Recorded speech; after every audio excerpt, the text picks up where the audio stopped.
Hello everyone. तो आज हम लोग देखेंगे कि डोमेन और रेंज क्या होता है, जो कि एक बहुत इंपॉर्टेंट पार्ट है फंक्शन चैप्टर का।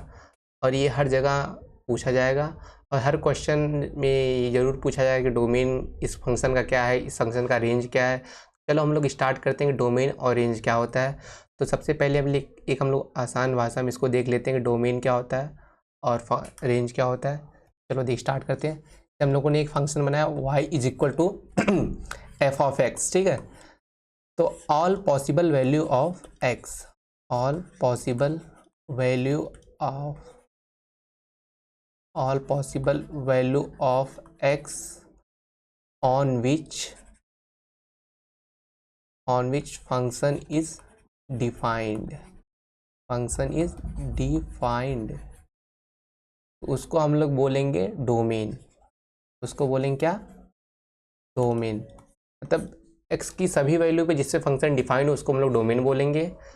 और रेंज मतलब क्या है कि डोमेन की जो वैल्यू x की वैल्यू रखने पे जो रेंज आए उसको हम लोग रेंज बोलते हैं। जैसे x की मैंने आई x की वैल्यू मान लो 2 रखा, तो जो आउटपुट आएगा उसको हम लोग रेंज बोलेंगे। तो इसको बोलते हैं ऑल पॉसिबल वैल्यू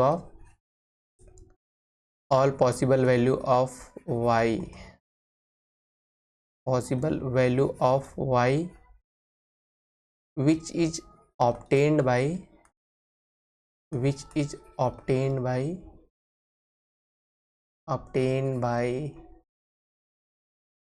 दी वैल्यू x, ठीक है। क्योंकि जो रेंज मिलेगा हम लोग को x की वैल्यू पुट करने पे मिलेगा, ठीक है। तो चलो स्टार्ट करते हैं हम लोग।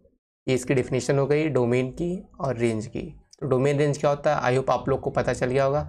चलो हम लोग थोड़ा डेफिनेशन देख लेते हैं। Are domain and range are fundamental concept in mathematics. ये एक फंडामेंटल कंसेप्ट मैथमेटिक्स में, particularly when dealing with the functional relation. जब हम फंक्शनल रिलेशन में डील करते हैं तो डोमेन रेंज एक बहुत इंपॉर्टेंट रोल प्ले करता है।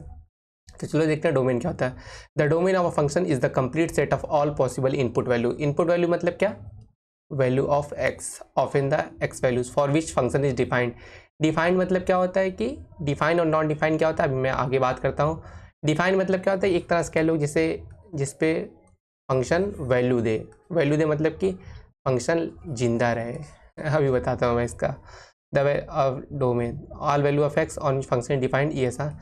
और रेंज क्या होता है, the range of function is a complete set of all resulting outputs, ठीक है। तो सेम जो हमने बात बताई सब कुछ वही है और कुछ ज़्यादा डिफरेंट नहीं। आई होप डोमेन रेंज आपको पता चल गया होगा क्या होता है।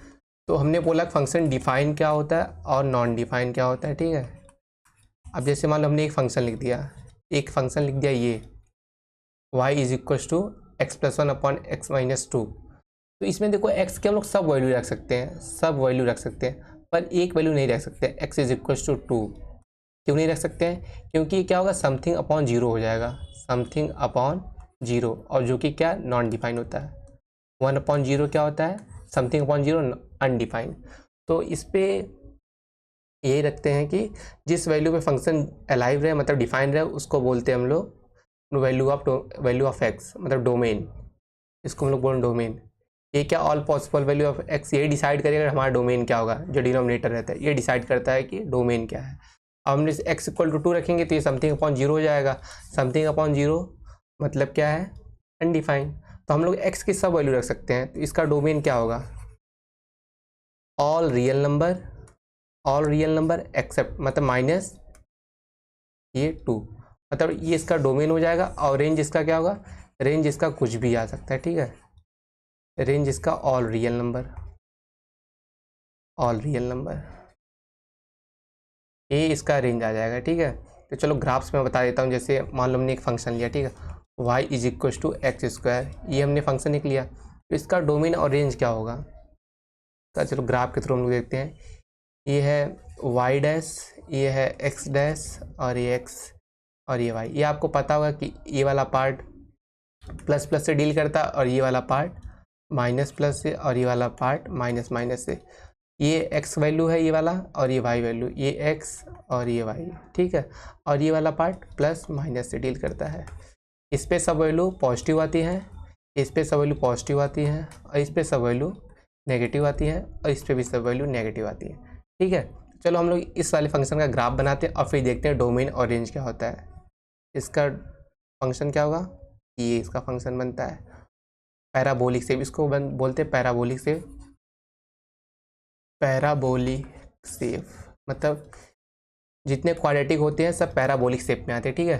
तो all possible value of x, तो एक्स की क्या क्या वैल्यू आ रही है, एक्स की वैल्यू देखो, अगर ये बढ़ेगा फंक्शन ये, तो पूरा जा सकता है, ये पूरा जाएगा, मतलब ये वैल्यू पूरी कवर होगी, ये वैल्यू पूरी कवर होगी, तो एक्स की सभी वैल्यू आ सकती है, ठीक है। तो हम लोग इसका डोमेन क्या लिखेंगे, मतलब एक्स डोमेन इसका क्या होगा, डोमेन मतलब इसका domain belongs to real number, domain belongs to real number, क्योंकि एक्स की सभी वैल्यू आ जा रही है तो रियल नंबर से बिलोंग करेगा। और इसका रेंज देखो, ये केवल पॉजिटिव वैल्यू, नेगेटिव वैल्यू नहीं ले रहा है, क्योंकि हम लोग कोई भी वैल्यू डालेंगे तो हमेशा हम लोग को क्या पॉजिटिव वैल्यू मिलेगा, ठीक है, हमेशा पॉजिटिव मिलेगा। तो इसका जो रेंज है, रेंज इसका होगा R positive, real number positive, मतलब 0 भी इसमें आ जाएगा। तो ये है डोमेन और रेंज। डोमेन मतलब ऐसी वैल्यू जिसपे फंक्शन हमारा जिंदा रहे, मतलब एक्स की ऐसी वैल्यू जिससे फंक्शन अलाइव रहे, मतलब डिफाइन रहे, ठीक है, उसको बोलेंगे डोमेन। और रेंज मतलब क्या, आउटपुट, जो मुझे डोमेन इनपुट करने के बाद जो आउटपुट मिल रहा है उसको हम लोग रेंज बोलते हैं। तो ऐसे हम लोग फंक्शन से ग्राफ से भी पता लगा सकते हैं कि इस फंक्शन का डोमेन क्या और रेंज क्या है, और ये फंक्शन 1 है कि ऑन टू है कि इनटू है कि सर्जेक्टिव बाइजेक्टिव, हम लोग सब चीज़ ग्राफ से पता लगा सकते हैं। और नेक्स्ट वीडियो हम लोग देखेंगे कि फंक्शन कौन सा 1 है कि ऑन टू है कि मेनी वन है क्या है, सब लोग एक एक बारी पता लगाएंगे, ठीक है। तो आई होप आप लोग को इतना समझ में आया और डोमेन और रेंज क्या होता है। बस आज के लिए इतना ही, बाकी मिलते हैं नेक्स्ट वीडियो में, ठीक है, बाय बाय। बाकी सब्सक्राइब करना ना भूलना और शेयर भी कर दें।